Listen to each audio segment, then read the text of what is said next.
Vous êtes la maire PCF d'Échirolles, en Isère, dans la banlieue de Grenoble. Votre ville, c'est 37 000 habitants. En 6 mois, vous avez compté 17 fusillades liées au trafic de drogue. Avec d'autres maires communistes, vous avez été reçu hier soir par le ministre de l'Intérieur. Qu'est-ce que vous lui avez dit? Quel est le constat dans votre ville? On a parlé de la situation du narcotrafic de façon générale en France, parce qu'aujourd'hui, ce narcotrafic, il touche 80% des communes. J'ai évidemment parlé de la situation très particulière de l'agglomération grenobloise, au sens large, toute l'agglomération, puisqu'on dénombre plus d'une quarantaine de fusillades depuis le mois Si on d'août. élargit à toute l'agglomération grenobloise, hein. Exactement, toute la zone police de Grenoble. C'est une quarantaine de fusillades depuis le mois d'août, une montée en violence, un usage des armes à feu aujourd'hui qui est libéré. Voilà, et puis de lui parler de la situation Il vous a nationale. écouté 1 heure et demie de rencontre. 1 heure et demie, il nous a reçus, oui. Vous demandez des renforts de police. On a l'impression, et j'en parlais aussi hier, la question de ce qui s'est passé le week-end dernier à Mâcon, ce qui s'est passé à Besançon, où c'est une montée non seulement de la violence, mais des intimidations, notamment de la part des trafiquants de drogue. Et certes, ponctuellement, on va répondre en vous envoyant la CRS 8, qui est un des groupements de police, mais ça n'est que ponctuel. Vous voulez un renfort massif et permanent. Oui, tout à fait, parce que l'agglomération grenobloise est sous-dotée. Il manque plus d'une centaine de policiers pour être tout juste dans la moyenne nationale. Donc nous, on demande déjà ces renforts et on demande le retour de la police de proximité. C'est pour ça que je me bats, moi, pour Échirolles, pour la création d'un commissariat de plein exercice sur le Parce que vous n'avez territoire pas de communal. commissariat de plein exercice à Échirolles? Non, nous avons un seul commissariat qui est à Grenoble, pour toute la zone police, qui comprend 5 communes, 5 différentes. On a besoin de la présence des policiers, voilà ce que vous Oui, dites, alors que ponctuellement, en effet, je parlais de la CRS 8, mais vous avez eu des opérations place nette dans votre commune. un certain nombre. Ça a pas marché? Ça, j'ai toujours porté le message que ça déstabilise quand même le trafic de stupéfiants. Ça a ce bénéfice-là, c'est qu'on fait de nombreuses saisies, c'est qu'on interpelle sur ces moments-là. Mais nous, ce qu'on constate, c'est que quelques heures plus tard, les choses se réinstallent à l'identique. À Donc, l'identique, la question, c'est évidemment la question des consommateurs. La question, c'est aussi les balles perdues. Il y a eu, il y a 15 jours, une ado oui. de 16 ans qui a Mm. pris une balle dans la jambe alors qu'elle promenait son chien dans votre commune. C'est quand même délirant de penser qu'on en est là aujourd'hui. Oui, c'est délirant. Les habitants, habitantes ont peur, ont légitimement peur. Il faut régler ça. Quand vous dites ils ont peur, est-ce que ça veut dire qu'il y a même un changement d'attitude de la part des commerçants, de la part des habitants chez vous? Les commerçants, je suis pas sûre, mais les habitants, oui, on y pense forcément, à cette, balle perdue. On y pense, forcément. Qui sont ceux qui font régner cette violence? Les narcotrafiquants. Mais c'est qui les narcotrafiquants? Ah Est-ce que ce ça sont des c'est, habitants de chez vous? Je veux dire, est-ce ils sont arrivés de l'extérieur depuis 5 ans? Vous dites que la montée en puissance de cette violence et de ce trafic, c'est ces mmh. toutes dernières années. Est-ce qu'ils sont venus de l'extérieur vers chez vous? Est-ce que c'est tout simplement une partie de la population qui elle-même est rentrée dans ce trafic? Comment vous décrivez ça? On voit de plus en plus de trafiquants, de guetteurs qui ne sont pas du territoire. Aujourd'hui, l'organisation, du narcotrafic dans notre pays, c'est une belle organisation, hein. Les guetteurs, le disent, hein, ils ont des CDD ici, là, ils viennent faire 15 jours ici, 15 jours là. Il y a la question de l'utilisation des mineurs aussi qui est très inquiétante parce que le risque juridique est moindre, hein, quand on a moins de 15 ans et on voit beaucoup de très Donc, jeunes en se faire particulier, happer. ils font appel à des très jeunes Tout à fait, pour contourner, pour qu'ils tout à fait, échappent à une tout à fait. judiciarisation. Et ça, c'est inquiétant de voir ces très, très jeunes, sur les points de deal. Amandine Lemort, vous qui êtes à la tête donc de la mairie d'Échirolles, est-ce que vous parleriez de l'arrivée de territoires perdus de la République? Non, j'ai Non, non, vous non, n'allez pas jusque-là. non, je ne vais pas Pourquoi? jusque-là. Je ne vais pas jusque-là parce que, si je prends, mon territoire communal, il y a aucun lieu où les policiers, ne vont pas, et y compris les policiers municipaux. Il y a pas de zone de non-droit et on se battra toujours contre ça.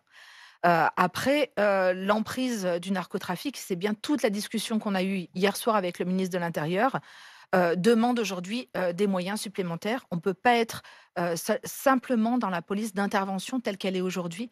On a besoin de retrouver de la présence humaine sur le terrain. Une présence humaine sur le terrain, la question aussi des suites judiciaires. Oui. Est-ce qu'il y a un sentiment quand même d'impunité dû aussi à effectivement ces failles quand vous dites les plus jeunes qui rentrent dans le trafic? Est-ce qu'au-delà de la présence des policiers, vous aimeriez qu'il y ait une plus grande fermeté derrière? il faut redonner surtout des moyens à la justice de pouvoir, faire son travail correctement.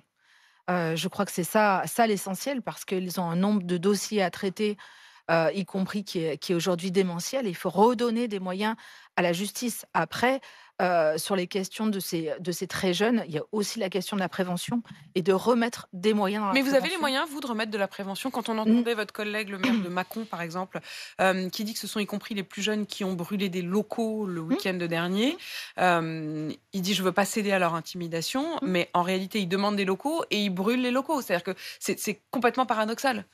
Ça peut paraître paradoxal, mais après les moyens de prévention, nous, ils nous ont été quelque part un peu coupés aussi par l'État, qui avait lancé les bataillons de la prévention il y a quelques années, qui avait créé un besoin sur les territoires et on a vu, les financements fondre comme neige au soleil au fur et à mesure des années. Et j'aimerais vous poser aussi la question des consommateurs Ouais. avec 2 points. L'un sur la responsabilité des consommateurs. Plus d'1 million de consommateurs de cocaïne en France. Ça a Mmh, été multiplié par 2 en un an. mmh, C'est considérable.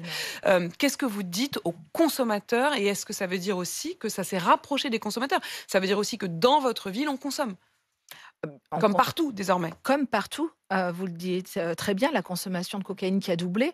Beaucoup, beaucoup de consommateurs. Moi, je leur dis, quand vous venez acheter, notamment dans un quartier populaire, eh ben, vous contribuez à cette insécurité qui règne. Mais, j'ai avant tout envie qu'on prenne la question de la santé publique. Pourquoi aujourd'hui les Français consomment autant de produits stupéfiants, différents, de drogues, d'antidépresseurs, d'anxiolytiques? On a vraiment une question de santé publique et de santé mentale dans notre Est-ce pays. qu'il faudrait aussi légaliser le cannabis? C'est par exemple, l'attitude et la volonté de votre voisin, le maire de Grenoble, Éric Piolle. Est-ce que vous y êtes favorable? Je ne sais pas si mon opinion est importante dans ce débat-là. En tout cas, moi, j'ai envie qu'on ait un grand débat national sur la question, du narcotrafic, de la consommation et bien évidemment qu'on se pose cette question, mais c'est pas du tout à moi de Non, mais vous, trancher, je vous demande pas de trancher, je vous demande, vous êtes, au contact de cette, violence qui vous effraie suffisamment pour avoir été voir le ministre de l'Intérieur, pour mmh, demander des mmh. renforts et pour dire aujourd'hui que vous considérez que c'est un fléau, très important. Il y a quand même s'il y a de la demande, il y a du trafic. Si c'est illégal, c'est aussi, extérieur. Quelle est votre position là-dessus, Amandine Lemort? Je suis pas certaine que ça règle absolument tout, mais il faut se poser la question, bien évidemment. Dresser le bilan aussi des pays qui sont allés dans cette voie-là. Qu'est-ce que ça a apporté de positif? Qu'est-ce que ça a apporté de négatif? Se poser la question du moins, mais je suis pas certaine que ça règle tout, parce qu'aujourd'hui, il y a la consommation de drogue dure. Vous l'avez apprécié, Bruno Retailleau? Apprécié, je l'ai trouvé à l'écoute. Il a pris le temps, il a pris 1 heure et demie pour, s'entretenir avec nous. Je l'ai trouvé très à l'écoute et très conscient, de la situation du narcotrafic dans notre pays et avec une envie d'agir. Mais en tout cas, c'est intéressant de se dire que vous, vous étiez une délégation quand même de maires communistes, Oui, reçue par Bruno Retailleau, qui est pas le plus à gauche du gouvernement, non. mais sur des questions très concrètes de sécurité et Mmh. d'aménagement du territoire, En vous même avez eu le temps sentiment que vous pouviez travailler ensemble? oui, mais non, j'attends de voir. Il m'a fait des propositions pour l'Isère, de renforcement, d'opérations nouvelles qui seraient menées sur le territoire de l'Isère. J'attends de voir. Et vous nous le direz? Vous reviendrez, nous le dire? Avec grand plaisir. Merci Amandine Demort, donc maire PCF d'Échirolles en Isère. Merci à vous, il est 7h51 sur RMC. Bonjour. Vincent, vous vouliez réagir, vous avez entendu la maire d'Échirolles qui était mon invitée à 7h40 et qui parlait du fait que sa ville était de plus en plus gangrénée par un trafic de drogue, qu'elle avait rencontré d'ailleurs le ministre de l'Intérieur hier soir. Et vous vouliez témoigner, Vincent, parce que vous avez un appartement à Échirolles, justement. Exactement, sur la résidence Le Carrard. Donc c'est une résidence qui a été évacuée il y a maintenant quelques mois en arrière de ça, Mm. suite justement à l'insécurité qu'on pouvait trouver dans le hall de ce bâtiment-là où c'était trafic de stupes, enfin j'en passe et des meilleurs. Nous, pour vous donner un ordre d'idée, moi ça fait un appartement qu'on a acheté il y a 12 ans, on l'avait payé à l'époque 90 000 euros. Ouais. Nous, on a voulu le revendre quand on a commencé à regarder on a commencé à se rendre compte que la situation se dégradait de pire en pire. Mm. Aujourd'hui, l'appartement, l'agent immobilier nous a dit il vaut à peine 25-30 000 euros, quoi. Voilà. Donc, Quand on a mis ses économies, Vincent, vous avez fait ça quoi? Avec votre épouse, en famille, ou vous avez fait quoi? c'est ça. Alors non, pour être transparent Mm. avec vous, mon épouse et moi-même, moi je viens de la région parisienne, Ouais. je viens de la région parisienne. J'ai rejoint ma compagne dans cet appartement il y a 10 ans de ça. Mm. Et Donc vous y avez vécu.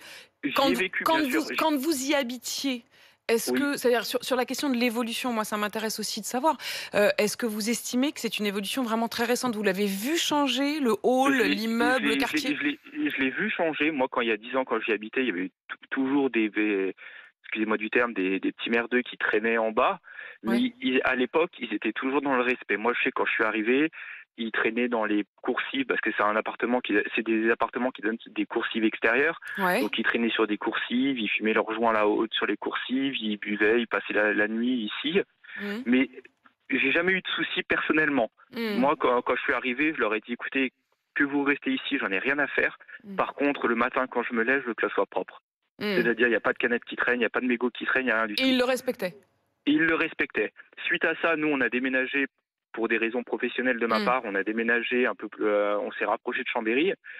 L'appartement, du coup, il a été mis en location. Aujourd'hui, les 2 dernières années, les locataires, ils restaient 1 mois, 2 mois, parce que quand ils arrivaient en bas de l'immeuble, on leur demandait, mais t'es qui, toi? Ouais. Voilà, pour vous donner un ordre d'idée, dans l'espace de 10 ans, notre appartement, il a été fracturé une fois, donc il n'y avait personne dedans, heureusement. Mmh. Il a été fracturé, squatté.